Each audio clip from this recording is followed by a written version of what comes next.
Se você tem gastrite ou aquela sensação, aquela azia no estômago, esse vídeo vai te ajudar. Seja muito bem-vindo ao meu canal, meu nome é Thaisa Mistalden, sou médica e por aqui eu falo sobre saúde, com um foco muito especial em saúde digestiva e em saúde intestinal. Entenda de uma vez por toda o que é gastrite, como ela é causada e o que você pode fazer para melhorá-la. Para eu começar a te falar isso, primeiro eu preciso introduzir como acontece o processo de digestão, principalmente no estômago. Então, quando a gente ingere o alimento, a gente precisa mastigá-lo bem, porque na boca já começa o processo de digestão, e engolir, fazer a deglutição somente quando esse alimento estiver numa forma de purê ou de uma pasta. Se você não mastiga bem, vou deixar aqui na descrição um vídeo falando da mastigação, como ela é importante para que nossa digestão seja a mais eficiente possível. Deglutimos o alimento, ele passa pelo esôfago e chega no estômago. Ali no estômago é liberado o suco gástrico, que é rico em ácido clorídrico, uma substância realmente ácida,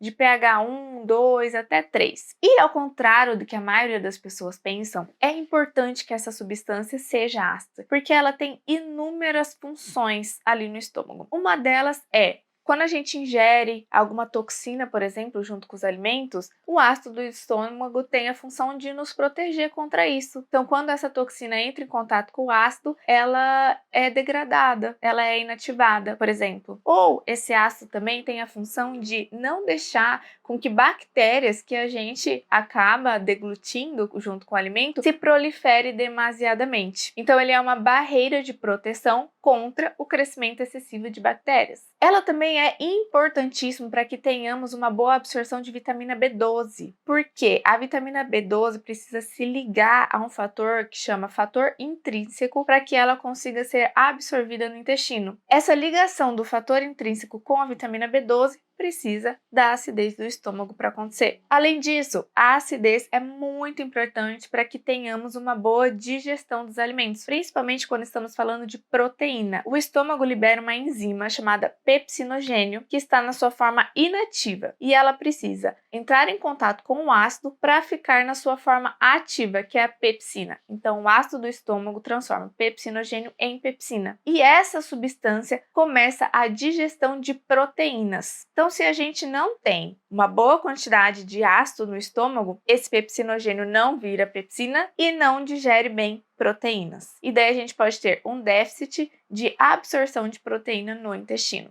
Além disso, o bolo alimentar que está com esse conteúdo ácido ali no estômago, ele começa a ir para o intestino. E é importante com que ele chegue com um pH mais ácido no intestino, porque é esse pH ácido chegando no intestino que vai fazer a liberação de várias outras enzimas digestivas, como o suco pancreático, por exemplo. Então, a deficiência de acidez do estômago, ela é prejudicial sim para a nossa saúde, principalmente para a digestão adequada dos nutrientes. E aqui entra proteínas, carboidratos, gorduras. E por essa tamanha importância do suco gástrico, o estômago ele é preparado para receber esse pH mais ácido. Então, ele tem uma camada mucosa, uma camada de muco protetora em toda a sua parede do estômago, para que ele não sofra com essa acidez gástrica. Qual é o problema? O problema é quando a acidez está excessiva ou quando a gente não tem essa barreira mucosa, esse muco adequadamente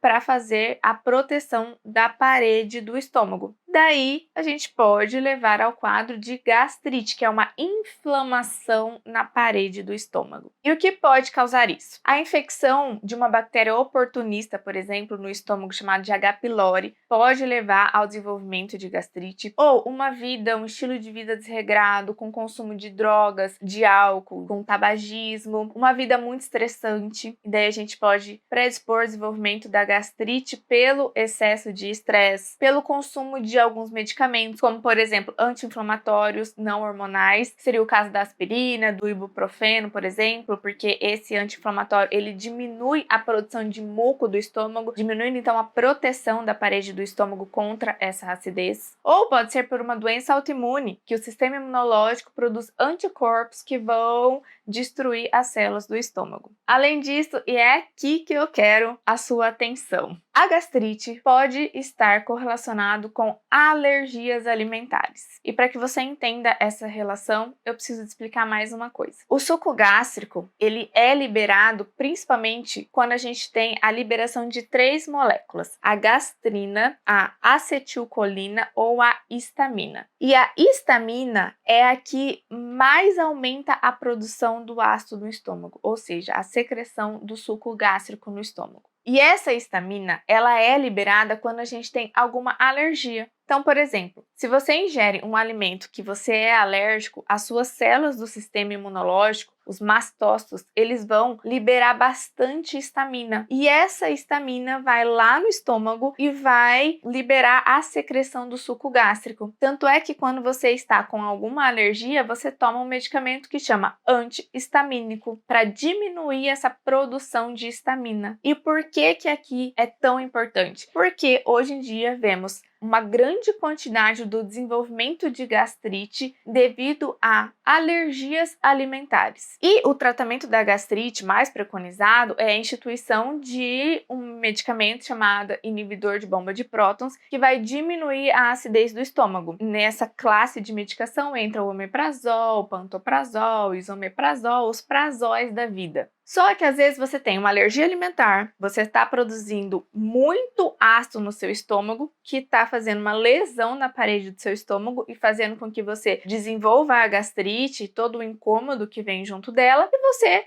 apenas dá um inibidor de bomba de prótons ali, começa a tomar ele para diminuir a acidez do seu estômago. Só que você não tratou a base. Qual era a base? A base é o excesso de histamina produzido pelo consumo desse alimento alergênico para você. Então, o que adianta você ficar tomando uma medicação para diminuir a acidez do seu estômago por muito tempo da sua vida? Tem gente que toma aí por anos e anos e anos sem tratar a base. A cronicidade do consumo desses medicamentos também trazem malefícios para a saúde, como, por exemplo, a deficiência de vitamina B12. Porque se você não tem ácido, a sua vitamina B12 não se liga ao fator intrínseco e não é absorvida no seu intestino. Ou você pode ter deficiências de outros nutrientes pela diminuição da acidez do estômago e, consequentemente, diminuição da digestão de proteínas, de carboidrato, de gordura. Então, esse medicamento usado de forma crônica também causa malefício. Não estou falando que ele não deva ser usado. Tem momentos da vida que devemos utilizar, sim. Tem algumas doenças que ele deve ser utilizado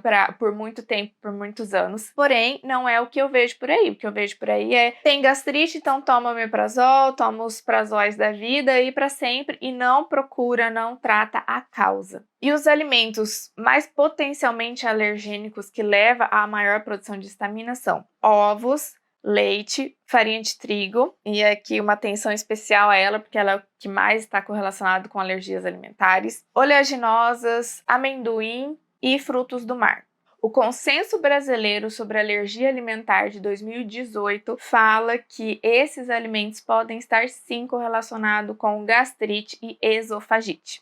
É só colocar no Google Consenso Brasileiro sobre Alergia Alimentar 2018 que você vai encontrar esse documento e eu recomendo a leitura. Os sintomas mais comuns são dor epigástrica, pode ser tipo queimação, tipo mazia, ou pode ser apenas um desconforto epigástrico. Esse desconforto pode estar correlacionado com vômitos, com náuseas, pode ocorrer formação de úlceras no estômago, e isso pode estar correlacionado com a eliminação de sangue pelas fezes ou por vômitos. Saciedade precoce, uma sensação de empachamento, de má digestão também pode estar associado. O diagnóstico se dá por um exame chamado endoscopia digestiva alta, e também por esse exame a gente já consegue saber se tem a infecção pela bactéria H. pylori no estômago, que aumenta o risco do desenvolvimento de gastrite. O tratamento mais preconizado é com os inibidores da bomba de prótons, como eu havia dito, mas é importante que esse tratamento seja por um período determinado e que você encontre a causa da sua gastrite. Então, por isso, eu recomendo a exclusão dos alimentos potencialmente alergênicos, principalmente leite e trigo, que estão mais correlacionados com alergia alimentar. Não precisa ser para sempre, apenas por um determinado período de tempo, para você correlacionar se esses alimentos realmente estão te causando alergia e estão sendo um potencial